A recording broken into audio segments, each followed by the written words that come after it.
I was working with Hailee Steinfeld as the lead of my film, and it was just kind of those ideas were right there from the moment I read the script. And she is a marvel. She's astonishing. I mean, she really is so incredibly, extraordinarily talented. She can do anything. And she breaks your heart. She makes you laugh. There's always something interesting happening on her face. You can tell that there's just the brain, the wheels are always turning. She's just incredible. She's an exceptional actress, and she really is the heart and soul of this movie.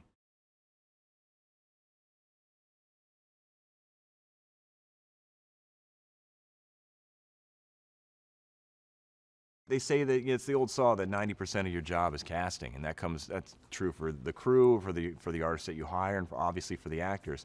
If you can find the right person who really connects with the character and can bring that character to life, a lot of your job is done. And I really did luck out in the fact that my leading lady is one of the best actresses on the planet.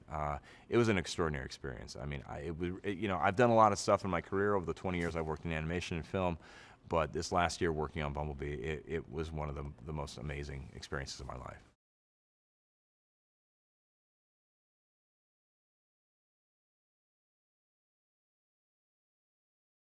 So our approach to the 80s was to you know, to treat it sympathetically and to treat it sincerely, and there's absolute love in it. You can see it in the production design, in the costumes, in the hair and makeup. You can hear it in the soundtrack and the music that we're using.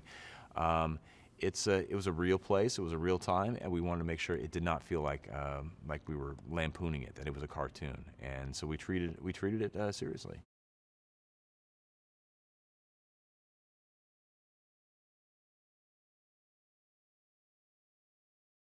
Once I saw George's audition, it was like, okay, well, there's our guy, just because he is funny and sharp and charming, and he's got this megawatt smile, and yet he's not necessarily someone you would think immediately like, oh yeah, you know, that's the leading man. But he is so charming, and he really, you know, is endearing, and he brings the character to life in a beautiful way.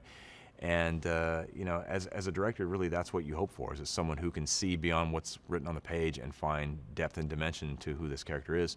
And he can do that. He's an exceptionally young actor.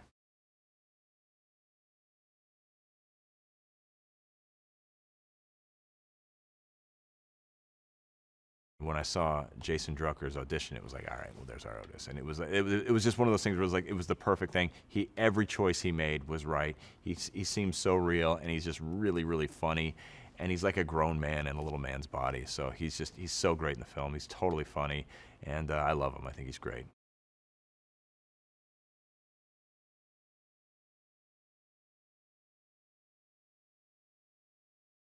Pamela Adlon is a force of nature. You know, I've been a fan of Pam since long before we worked together. I just think she's so sharp and so funny, but she's also a great actor.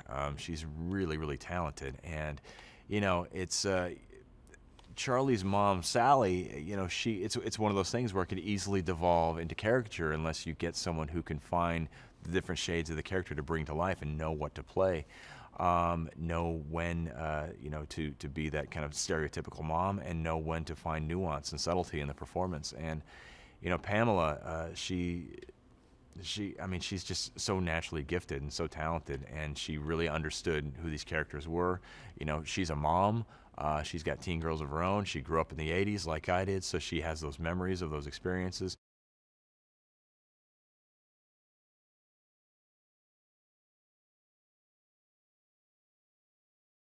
They understood very early on what this film was, and they've just done astonishing work. I think when people see the performance that the animators at ILM were able to get out of Bumblebee, this assemblage of you know, steel, metal, this thing that never really existed, this thing that's actually ones and zeros in a computer, he really gets to you. He gives a beautiful emotional performance, and that's a tribute to all the artists at ILM.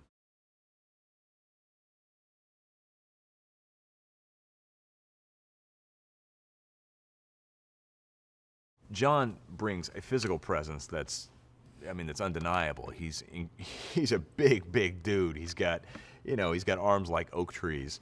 He's got these giant hands. He's just this big, physically imposing presence, and that was part of what the character needed to convey as well. It's this guy is a pillar of strength, and he's a bulldog, and once he finds his heart, he will not let go. He will pursue it doggedly.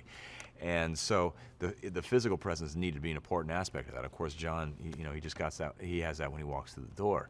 But one of the things I wasn't aware of before we worked together on this film was how good of an actor he was.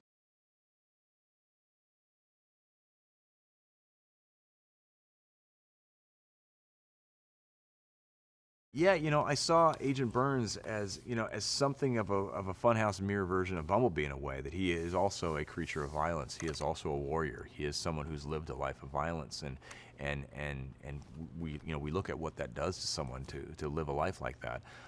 And like Bumblebee, he too has lost his empathy. He does not see Bumblebee or his prey as his quarry. He does not see it as a creature that has feelings. He sees it as, this is my job, this is my mission. That's a thing. He doesn't even connect with it as an emotional creature. And so in the same way that Bumblebee has lost his empathy, Burns has as well.